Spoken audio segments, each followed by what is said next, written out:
Venus, what's left, most of it was destroyed. The inhabitants now live in titanium teepees. They're afraid to go outside because of all the sulfuric acid. And the pressure of the atmosphere is like being underwater at 3,000 feet. So you can imagine all the work there is to do. Next up is Victor James Smith. And this is what he wrote when I asked him to give me a bio. Okay. Designers, convertible furniture, twinkle, whisper. Materials, Cook, York-based Fisher-Price, nickel with modern once panache. Design, honeycomb, sleep and play features and includes options. Contemporary walnut rooms. Had style upon steel cribs, Ming inspired. Wow. Textile, modern reflecting and signature line, polished, launched, Kim room, associated, chic, high contrast crib. Today's graphic wanted, elevate modernism, recently Adler's motifs, press, cat design, time, aesthetic, want nursery furnishings of parents, the black collection vibe, Jonathan, blend babies responded new. Also, Victor is our astrogator. He is guiding. Without him, we should be drifting into either. He has mastered the art of guiding a spacecraft by means of selective telepathy. And as long as he may be kept awake, we stay on course. You see, he kind of intuits the trajectory. Whatever feels right is where we go. And so far, we've gone the right way. He relinquished control only when we enter the atmosphere of Venus, as he does not care to navigate through sulfuric acid clouds. But that's the easy part anyway. A baby could do it. Victor.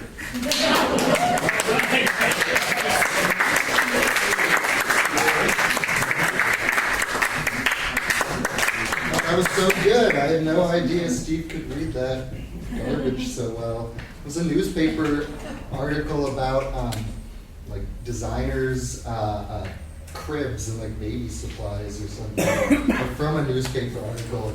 And this is dangerous because I could stand up here for the whole time and just say words like that. So I might do that. We'll see. No. So ya askage do yamanabo nemo feshnamige. Memory's garden blooming verdant with happenings, with risks, vulnerability, the solo voice, some permeable spectacle, the solo voice, sound, a function of anatomy, spirit, and context. How many lenses capturing vantages, how many chemicals consumed feeling minimal composure, how to compose the lips, throat, and tongue to sing with such command. How much is the celebration commodity? How much space exists in the silent moment in a crowded room of hundreds? How much applause is obligated? How to feel moved? Move center of attention out of head to skin. Feel bones amplified, vibrations felt upon flesh, suddenly becoming celebration, invocation, commanding the very path of the sun itself. Voices in unison seem to create the very moment itself, just requiring kindness and a calmed mind. Will you join me in creation?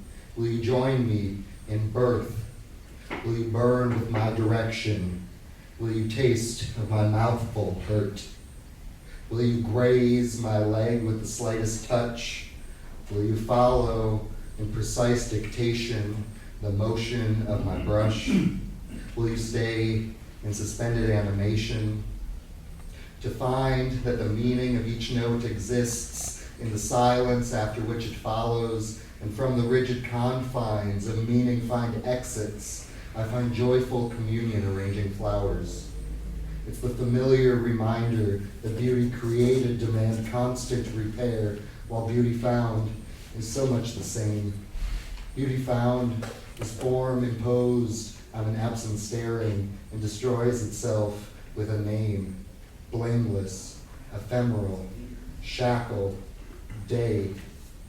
Words wither on a limb, sawdust hilling beneath the violent act.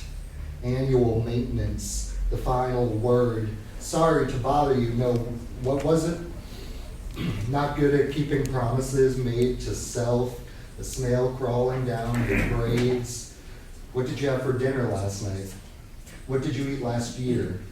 Were the seeds carried far by Wednesday's breeze? What did you say? The best thing you ever painted was an end table, checkered top, 3x3 grid, each square a frame. And this is a Saturday walk in the cemetery. How can something so insignificant make so much noise? There were three girls who just happened to be haunting us with bicycles with flat tires and a speaker playing the most incessant, obnoxious music while my partner and I were just trying to walk in the cemetery. And we kept thinking, oh, they're gonna pull ahead, and they couldn't bicycle more than 20 feet without having to stop and get off and scream, and it was terrible. How can something so insignificant make so much noise? How can something so small take up so much room, so damaged, take itself so seriously? How can something so calculated fail so much of the time? Chance. How can something so erected lean so much? How can something so nasty compel? So twiny stand in like metaphor? Way down, way down. How can something down be so warm? How can something scream like a child in public? It is a child in public. The sun continues to shine, but the air is cold, and I made up an excuse. I needed my jacket. No, not the jacket at work, but the one at home. So how could something so stupid think so much? Do you work from home as much as you want? What kind of question is that? Come with me to buy cigarettes. Gross. Well, it's not for much longer, you know? Why do the hand and the time blink out of sync with each other while crossing the street? Why is that a question? How can something so doe-eyed stand and face such a scene? Why do my question marks look like chocolate? Why did I get this coffee? Last time you tried to steal my sunglasses because the case looked like yours. How can something so confused keep acting like I do? She exists, yes. Does there need to be more? She exists in tattered layers, dresses near undressed, the lightness of cotton or silk, catching the wind of a delivery truck passing by. If you look at a single thread, there is no question at all about its ontology. It is a perceptibly taut tautology, the thread existing as itself, for itself, by itself, for the cut and stitched fabric of her silk slip. It is joined with other threads, and this is where you always get confused. When you start looking for distinctions, multiple isnesses, by what act do you set the first one apart? When is she not existing? As her dress, as her hair, as the language she speaks only to you in the privacy of her bedroom? When did you stop being her? Stop being I? Start being. First, it isn't that easy. And second, it doesn't belong. You want to know what it is? Okay, good. Me too. Waiting here for a luminescent burst of epiphany, the sudden fracturing of tired assumptions, the timeless lifting of the veil. Timeless because it exists apart from time, not because it has a pause, break, apart the chord structure, break or part or restructure a chord. Consensus reality. Sitting in candlelight, trying to recount a story. Tangerine. That was the fruit that you cut open, bleeding out sweet memory juices and fragments of better days. It gets so terribly quiet here sometimes. I hope you can understand. And a little bit more nonsense than I'll do with something that might actually be a poem. This is I have a thing with doing substitutions and encryption, and I tried it with a poem, so I'll read you the translated. No, I'll read you the original and then I guess the translation. Free illusion, all sing, skin joint plus literal. Buzz, sing, all parking, skin free, plus illusion, all king, power free, slight rice, par buzz. Buzz, parking free, apart free, parking buzz. Joint, skin, object free, illusion, all plea buzz. Joint, skin, object buzz, parking please plus apart, illusion, all plea plus. Free, parking free, plus literal, all illusion. Buzz, illusion, skin. Buzz, plea, buzz. Free par, buzz.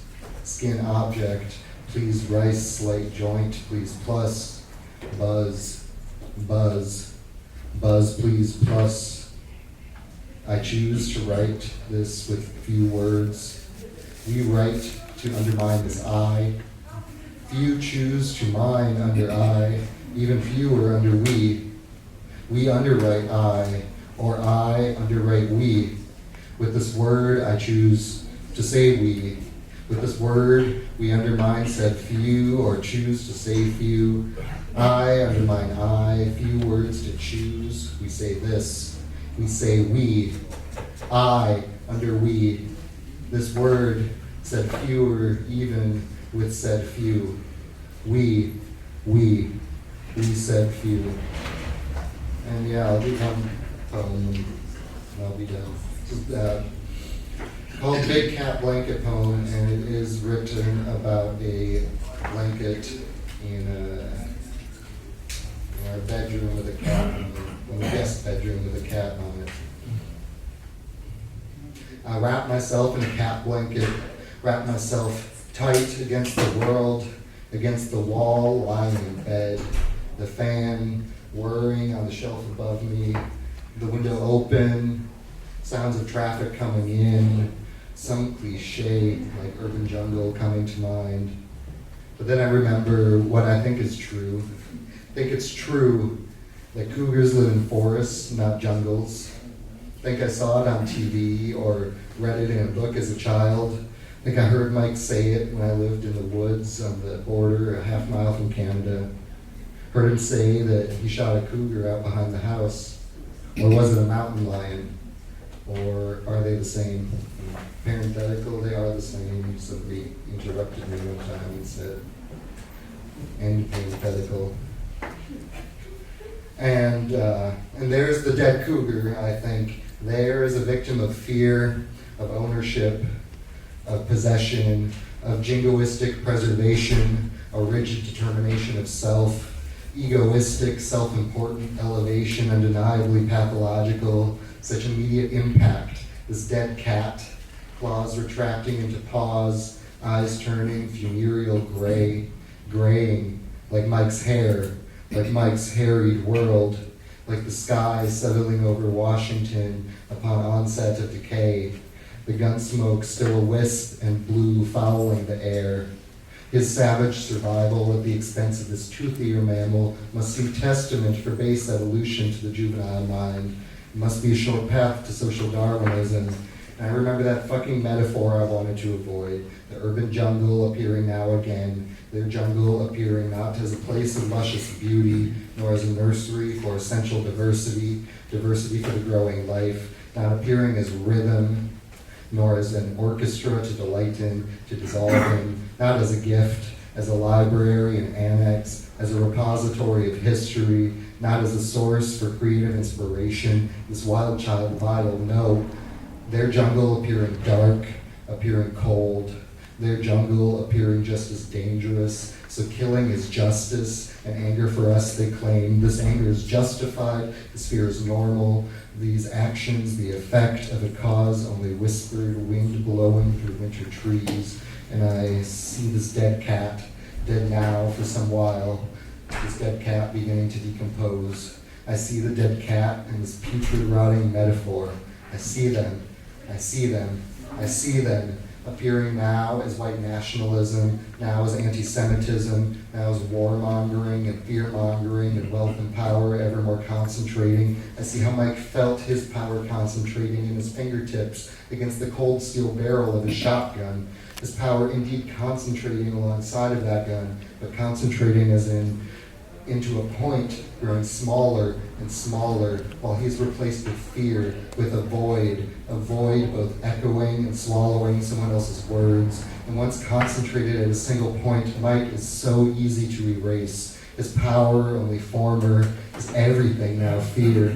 Yes, I see this dead cougar, I see, and I fear that maybe the cougar does live in the jungle after all, even though I'm fairly certain that it lives in the forest, in the woods. We have so many different words for groupings of trees. How many ways can you say that young boy died?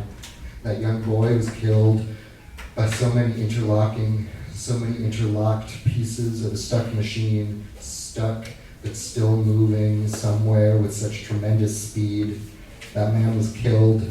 That man kills. That cougar killed in the woods. Now that man kills where he can. He kills where he gets away with it. He gets away with it when he wears a uniform.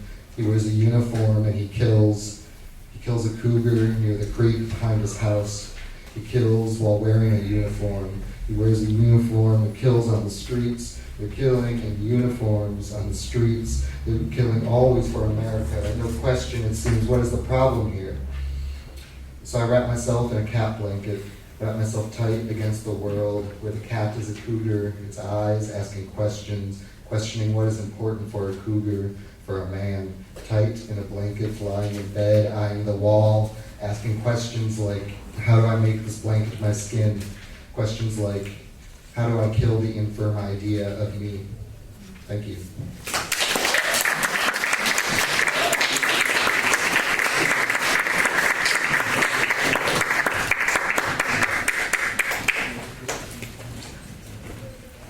Christine? Hi. Hi. Could you be next? Sure, yeah. All right.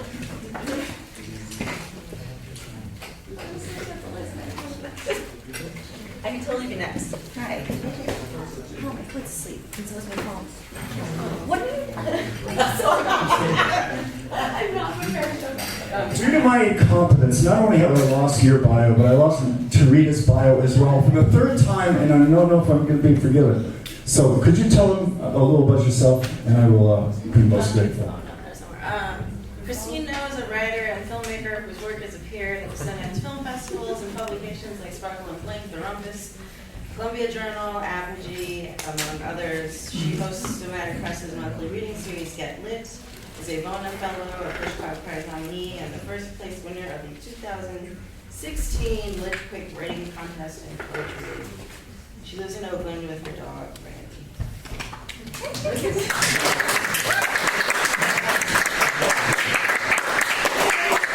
It's my first time here, and I'm really nervous, and I totally didn't. Don't be nervous. I'm like not prepared. It's going to be nervous. You got it. You got it. If you don't like it, just look away. But I can't look away. Okay, so here's an oldie but a goodie that I like very much. It's called North.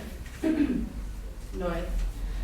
When Jim lost his mind, he drove to the redwoods seeking answers. When Lisa broke her own heart, she too headed north and lay down to sleep. Dave left Wyoming, sky would not hold, too big, smashed up around him, nobody else. He sits at home in Berkeley now, listens to traffic, tells me he plays piano, but I don't believe him. Directions to the 4th floor. Exit on the 3rd, wait for the special lift. We hover often. A glimpse, something of ourselves, fellow traveler, kind seeking kind. The ways we arrived, buckled, kicking, asleep others, a backpack slung, and ideation singing. Lisa knew the color codes, gray for restraint, blue for a sprinter, kicked the drama therapist once. They put Charlie on an MAOI, no gluten, no soy, no fish, so be it. We'd give up anything. We would. We've tried. We of Club Med, the quick pickled bottle cap snappers, pill collectors, we the pharmacy frequent. The daily reportage. Remeron makes Dave sleepy, Jim lost 10 pounds on Wellbutrin, Lexapro calms, Risperidol slows. Karina skates the wide berth, the blue scrubbed lunch crowd, rearranges the Thanksgiving spread. You're welcome. When things don't make sense, the company of others like you might be enough to keep them. It might. When Charlie left, for better or worse, nobody told me. I stalked the hall, found his cigarette butts, kept them each in case. Wouldn't you? Don't you know what I mean?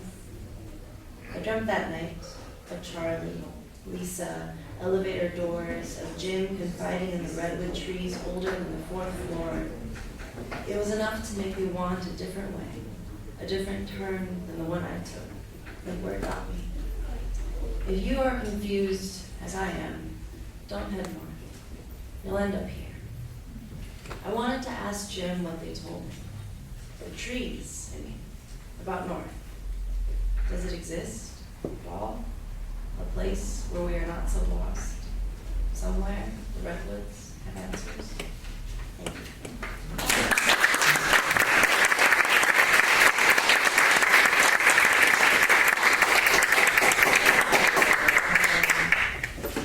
I'm still nervous. All right, cool. So I have a couple new pieces that I haven't really read out much, so I'll do those.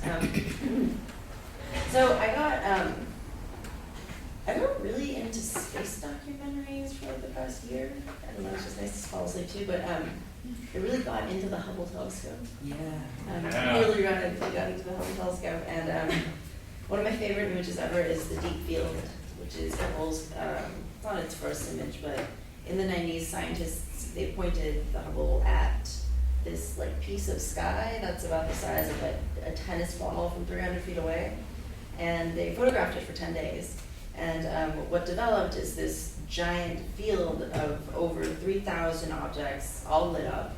There's supposed to be galaxies, nebula, and all of that in something that looks like this from our point of view. And it's amazing. There's so much out there.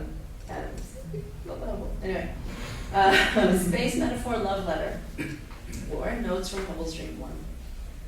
I love you with the violence of a brand new consciousness, atoms swarming, babbling, incoherent, growing exponentially, which is to say, I love you like a big fat baby.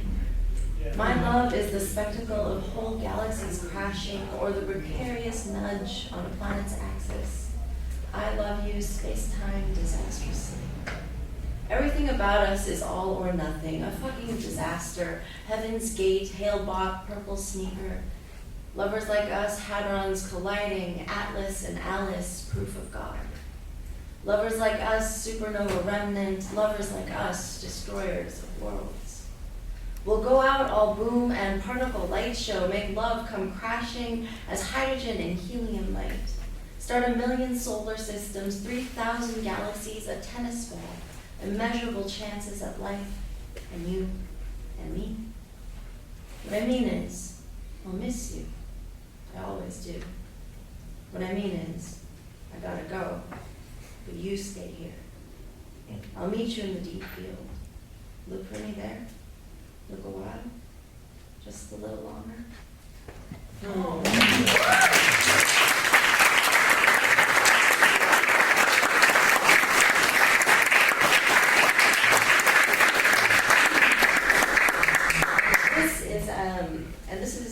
Its companion piece. This is its companion piece. It's called Cassiopeia because I recently went to Death Valley, and I got to see the Milky Way from the lowest point in North America, and it was like an especially perfect night. There were no clouds, there was no wind, it was so clear. And I just remember getting out of the car and looking up and just sobbing. Yeah, just sobbing. Anyway, and Cassiopeia hung out kind of all night on the horizon. But this is kind of more about New York, so. Cassiopeia, or notes, I mean, the whole story's longer, so I'll tell you guys later. Notes from Hubble's Dream 2. I've heard that where you are, planetariums open their doors for dreamers, that there's a secret entrance for somnambulists and the narcoleptic.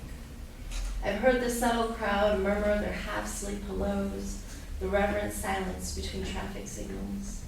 Single file hush into the grandeur, marbled halls of ancient possibility, that their dreams are not here. That taxicabs make oceanic trips from borough to borough, that after rush hour, they fly. That it rains petals unannounced where Broadway and Bowery meet, this I've seen with my own eyes exiting the L114. Here I go to bed before the sun. The West Coast is wasted on me. It's February, and the girl next door is wearing shorts. Here, stars are just people. Sunset, a boulevard, the night sky, orange, no moon. If they mean what they say about gods and monsters and 7 days, I of stardust must be an orphan. Why aren't we made the same? This is heartbreak. You are so beautiful and far away, further than I can ever reach. You are beautiful and so far away.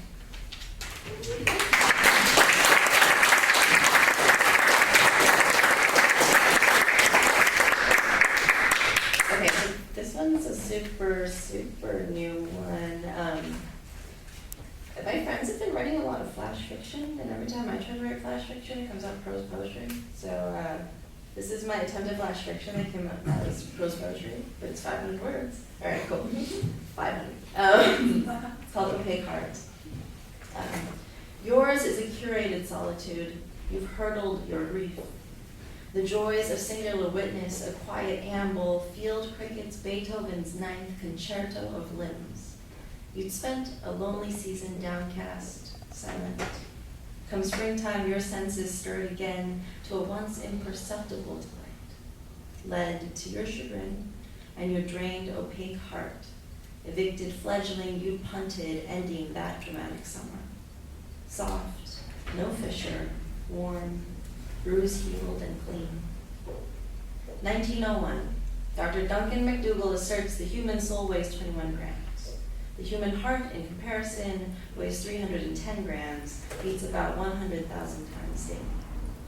380,000 years ago, or 380,000 years post-Big Bang, space is a vast, opaque murk, too hot for particle combination, constant repulsion until temperatures cooled, then hadrons could kiss, collude, and here we are.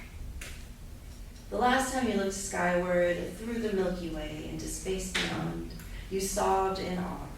No longer the night sky you'd known, city orange, pitch immobile, cold. Instead, a deep field immeasurable. We're here, aren't we? All of us. Beneath such wonder, you'd hypothesized ad infinitum. Sunrise, he hollowed your heart instead. This heart beats more times in a week than it took the universe to flip the goddamn house lights. Meaning, any minute now, it too could bulb, burst. You wrestle with the Archimedean principle, all things spire from a single point, that all points hold. You'd rather God than ever be less organized, sensibly messy. No absolutes, no point perfect sphere, no assurances, nothing holds forever. The moon creates waves, the gut feels, the lonely heart makes trouble, promises whole dimensions, rockets to the moon for love, forgets to map a way home. Haven't slept alone since, yet the pervasive ache balloons explain this dichotomy. Inconclusive, heart failure. Sentimentality is not science. One cannot propose lack of order based on one weepy examination, cannot denounce Archimedes because one has failed to consult a protractor. Has his heart been mapped? Its distance from thought? How hot does it burn? Has anyone bothered to cut the thing open?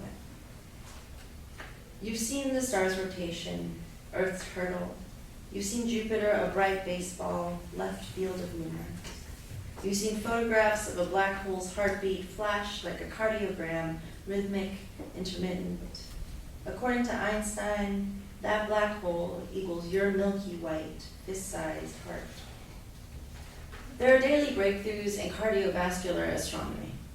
Measurable data proves hopeful thinking works, though humans intuit less. A lost Odysseus knew to look up for guidance, in fairness, at a brighter star field than what we've got. Still, how do you suppose he knew? How'd you get so lost doing the same? Your heart is an unhatched dimension. Universe wiser since the Big Bang, less violent, fewer outbursts, an amalgamation of hadrons, fusion ready and excited. Curators of solitude, here's a thought. Your heart is patience, an unfinished prayer, two palms open to communion, imperceptible delight, proton finds electron. Inside, a fantastic combustion stirs, a billion stars pointing home. Yours? Your heart, urging the lonely. Look up, onward. Thanks.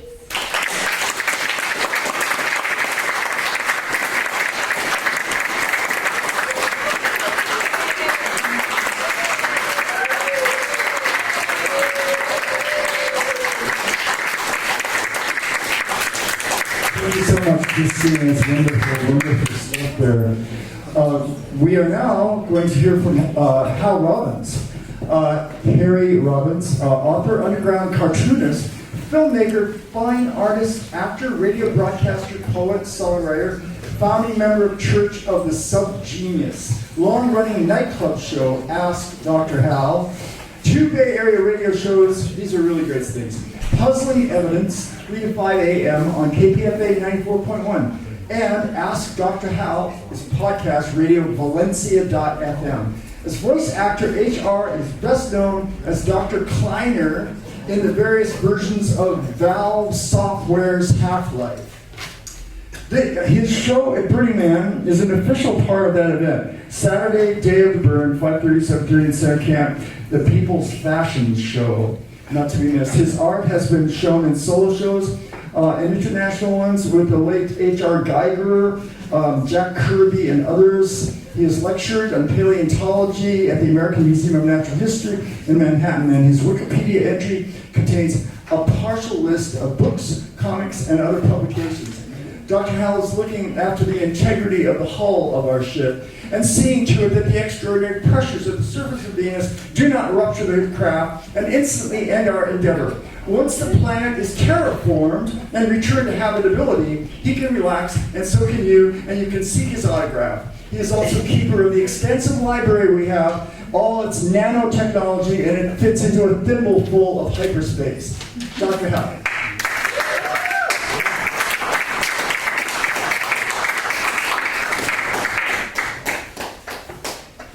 Thank you, Steve. I think I'll hold this. It's hard to follow Christine, but I'll try. The poem I'll begin with is actually from a comic book. I used to write poems and then illustrate them in comic book form because, as you must know, formal limitations are the gift of the gods. Comic strip would suggest what to do next with the poem, and the poem would power the comic strip. Anyway, this was in Young Lust 7 or maybe 8, back in 1991. World of my delight, hers to bestow, mine to acquire, provided that I go along the road of knives 1,000 miles or so. Concupiscent joys, hers to confer, mine to have found when I have found her. Let not the fortress and the iron guards deter. Fidelity and love, these she will give, and I receive, provided that I live after I travel through the maelstrom in a sieve. And even as I travel, comes another's suit, effortless and slack, brainless and brute. Into his hairy paw drops down the golden fruit.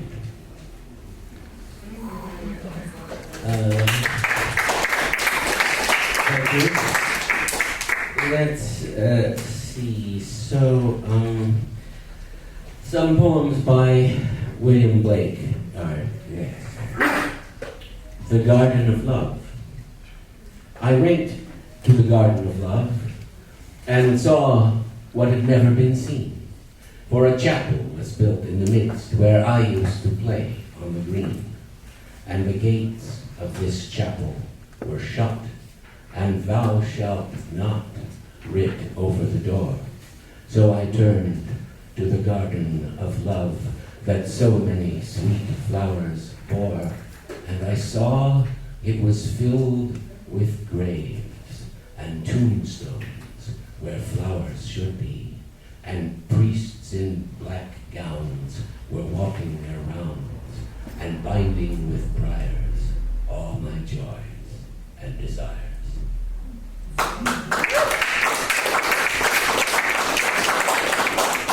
And here is another one by the dependable William Blake, The Clod and the Pebble.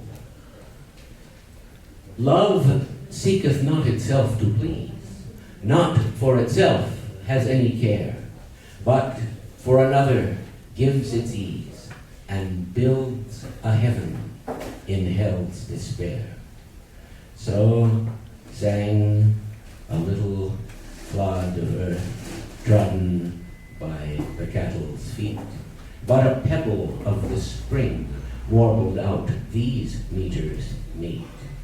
Love seeketh only self to please, to bind another to its delight, joys in another's loss of ease, and builds a hell in heaven's despite.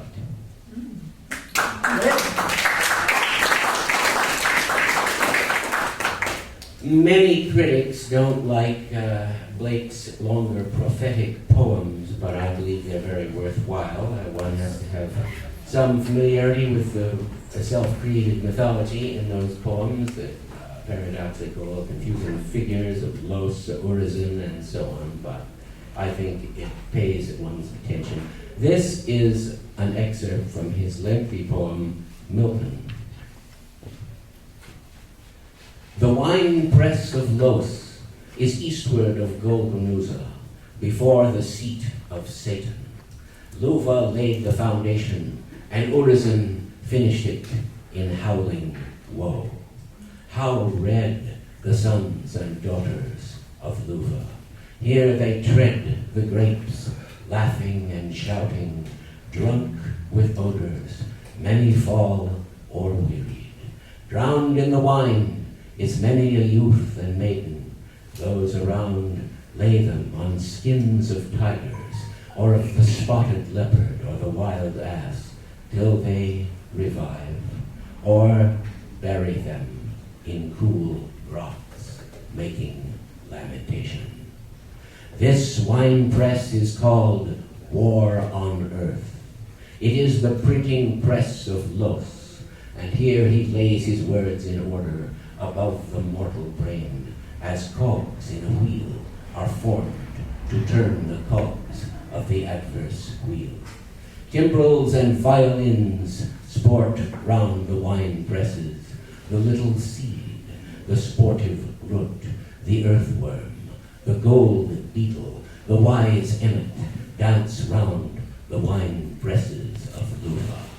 The centipede is there, the ground spider with many eyes, the mole clothed all in velvet, the ambitious spider in her sullen web, the lucky golden spinner, the earwig armed the tender maggot, emblem of immortality, the flea, louse, bug, tapeworm, all the armies of disease, visible or invisible to the slothful, vegetating man, the slow slug, the grasshopper that sings and drinks and laughs. Winter comes, he folds his slender bones without a murmur. The cruel scorpion is there, the gnat, the wasp, the hornet and the honeybee, the toad and venomous newt, the serpent clothed in gems and gold. They throw off their gorgeous raiment. They rejoice in loud jubilee, dancing round the wine presses of Lufa, naked and drunk with wine. There is the nettle that stings with his soft down, and there the indignant thistle, whose bitterness is bred in his milk, who feeds on contempt of his neighbor. There all the idle weeds that creep round the obscure places, and display their various limbs, naked in all their beauty, dancing round the wine presses. But in the wine presses the human grapes sing not, nor dance. They howl and writhe in shoals of torment, in fierce flames consuming, in chains of iron, and in dungeons circled with ceaseless fires, in pits and dens and shades of death, in shapes of torment and woe, the plates and screws and racks and saws and cords and fires and cisterns, the cruel joys of Lufa's daughters, lacerating with knives and whips their victims, and the cruel sport of Lufa's sons. They dance around the dying and they drink the howl and groan. They catch the shrieks in cups of gold. They hand them to one another. These are the sports of love, and these the sweet delights of amorous play, tears of the grape, the death sweat of the cluster, the last sigh of the mild youth who listens to the luring songs of Lufa. Wow. I have to see how much I have left here, and unfortunately I didn't see when I started, so I know. Let's see. Few people know about the American poet Clark Ashton Smith, who was very great at the turn of the 19th and beginning of the 20th century. He was in San Francisco, which was a quite different place, where his mentor was George Sterling, then called the Keats of the West. Today, some of Smith's translations of Baudelaire are thought to be the best, but Smith himself rejected everything. He went off to live in Auburn, California, in a tiny cabin without electricity or plumbing, which he lived in very happily by himself, writing his poems. But when his elderly parents needed medical trouble, he started writing fantastic stories for the pulp magazines of his day, particularly the great Weird Tales, illustrated by Farnsworth Wright. Edited. Anyway, one of his poems is this one, The Witch with Eyes of Amber. I met a witch with amber eyes, who slowly sang a scarlet rune, shifting to an icy laughter, like the laughter of the moon. Red as a wanton's was her mouth, and fair the breast she bade me take, with a word that clove and clung, burning like a furnace flake. But from that bright uplifted bosom, when I touched it with my hand, came the many-needled coldness of a glacier-taken land, and the witch, with eyes of amber, vanished like a blown-out flame, leaving but a lichen-eaten stone that bore a blotted name. Can you tell me how much more I got? Yeah, one more. One more, all right? Well, I'll try to make it a good one. And that one will be one that occurred to me after the last election. Every time I've tried to say it, there's been some unruly disruption. Maybe this one will break the curse. French say, jamais deux sans trois. Anyway, I will try. September 1st, 1939, by W.H. Auden. I sit in one of the dives on 52nd Street, uncertain and afraid as the clever hopes expire of a low, dishonest decade. Waves of anger and fear circulate over the bright and darkened lands of the earth, obsessing our private lives. The unmentionable odor of death offends the September night. Accurate scholarship can unearth the first offense from Luther until now that has driven a culture mad. Find what occurred at Linz, what huge imago made a psychopathic god. I and the public know what all school children learn. Those to whom evil is done do evil in return. Exiled Thucydides knew all that a speech can say about democracy and what dictators do. The elderly rubbish they talk to an apathetic grave analyzed all in his book. The enlightenment driven away, the habit-forming pain, mismanagement, and grief. We must suffer them all again. Into this neutral air where blind skyscrapers use their full height to proclaim the strength of collective man, each language pours its vain, competitive excuse. Yet who can live for long in an euphoric dream? Out of the mirror they stare, imperialism's face and the international wrong. Faces along the bar cling to their average day. The lights must never go out. The music must always play. All conditions conspire to make this fort assume the furniture of home, lest we should see where we are, lost in a haunted wood.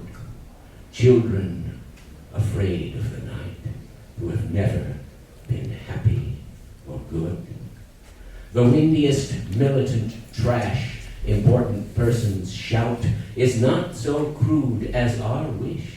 What mad Nijinsky wrote about Diaghilev is true of the normal heart, for the error bred in the bone of each woman and each man craves what it cannot have, not universal love, but to be loved alone. From the conservative dark and into the ethical life, the dense commuters come, repeating their morning vow. I will be true to the wife. I'll concentrate more on my work. And helpless governors wake to resume their compulsory game. Who can release them now? Who can reach the deaf? Who can speak for the dumb? All I have is a voice to undo the folded lie, the romantic lie in the brain of the sensuous man in the street, and the lie of authority whose buildings grope the sky. There is no such thing as the state, and no one exists alone. Hunger allows no choice to the citizen or the police. We must love one another and die. Helpless under the night, our world in stupor lies. Yet, dotted here and there, iconic points of light flash out wherever the just exchange their messages. May I, composed like them of Eros and of dust, beleaguered by the same negation and despair, show an affirming flame. Thank you. Thank you, Dr.